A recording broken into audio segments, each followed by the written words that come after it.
নির্বাচন কমিশনের আপিল শুনানিতে আমার প্রার্থিতা বৈধ ঘোষণা করা হয়েছে এবং গ্রহণ করা হয়েছে। জন্য আল্লাহ তাআলার শুকরিয়া আদায় করছি। আসসালামু আলাইকুম ওয়া রাহমাতুল্লাহি ওয়া বারাকাতুহু।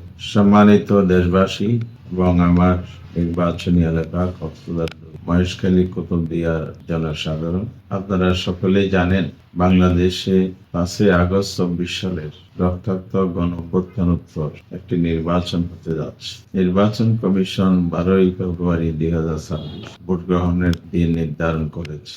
তফসিল অনুযায়ী মনোনয়নপত্র দাখিলের দিন ছিল 29 ডিসেম্বর 2025। মনোনয়নপত্র বাছাই যাচাই করার জন্য আমার কক্সবাজার 2 আসনের তারিখ ছিল 2 জানুয়ারি। রিটার্নিং অফিসারের কার্যালয়ে সেদিন যাচাই বাছাইয়ের এক পর্যায়ে আমার মনোনয়নপত্র গ্রহণ হয়নি, বাতিল ঘোষণা করেছিল রিটার্নিং অফিসার। আমরা তখন তাৎক্ষণিক পত্রিকায় বলেছিলাম এটা অন্যায়ভাবে করা হয়েছিল, আমার প্রতি অবিচার করা হয়েছে। সে প্রেক্ষিতে তফসিল অনুযায়ী আমি 5 তারিখ নির্বাচন কমিশনে আপিল দাখিল।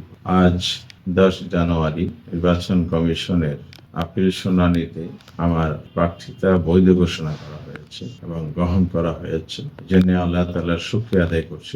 সেই সাথে নির্বাচন কমিশন আইন এবং ন্যায় বিচারের ভিত্তিতে যে রায় দিয়েছেন, এর মাধ্যমে আমরা জাতির সামনে এটা স্পষ্ট করতে চাই, কমিশন আইন এবং সুশাসনের ভিত্তিতে যদি সকল কার্যক্রম পরিচালনা করে, তাহলে আগামী নির্বাচন সুষ্ঠু এবং জনগণের প্রত্যাশার আলোকে একটি সুষ্ঠু নির্বাচন অনুষ্ঠিত হতে পারে। আমরা মনে করি এই নির্বাচন সুষ্ঠু হওয়ার মধ্য দিয়ে আগামী দিনের বাংলাদেশ নতুন পদযাত্রা শুরু।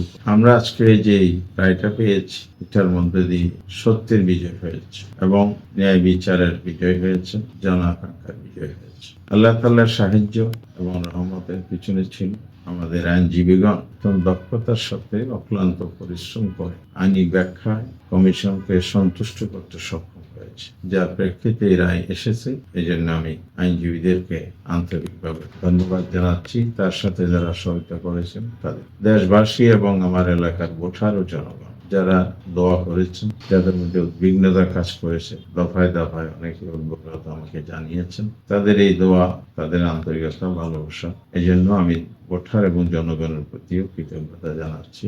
একটি কথা না বললে নয়, এই যে জনগণের উদ্বেগ, উৎকণ্ঠা, ভোটারদের মধ্যে একটা এই ঘটনার প্রেক্ষিতে নেতিবাচক একটি প্রভাব তৈরি যারা চেষ্টা করেছে, তারা এখানে ব্যর্থ হয়েছে। সকল জল্পনা কল্পনার অবসান আজ ঘটেছে। এই জন্যই আমাদের আজকে নির্বাচনের মাঠে কাজ করার ক্ষেত্রে কোনো বাধা রইল না।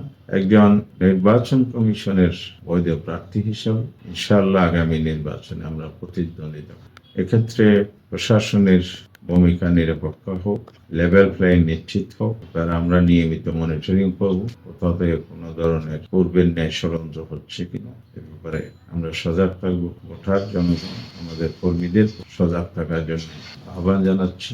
সেই সাথে আপনাদেরকে আমি বিশেষ করে আমাদের যারা নির্বাচনী কাজে তৎপর আছেন, সবাই জনগণের কাছে আমাদের আহ্বান এই বার্তা পৌঁছিয়ে দেবে এবং সকলেই অক্লান্ত পরিশ্রমের মধ্য দিয়ে ভোটারদের ভালোবাসা নিয়ে আল্লাহ সাহায্যের বদৌলতে আগামী যে বৃহত্তর বিজয়, চূড়ান্ত বিজয়কে নিশ্চিত করার জন্য তারা আকস্মিক সাহসী রাখবেন। নিয়মতান্ত্রিক পন্থায় ধৈর্যের সাথে সকল কিছু মোকাবিলা করে আপনারা মাঠে ময়দানে তৎপরতা চালাবেন, এই প্রত্যাশা ব্যক্ত করছি। আর ভোটারদের কাছেও আমি দোয়া চাই, ভালোবাসা চাই, সমর্থন চাই।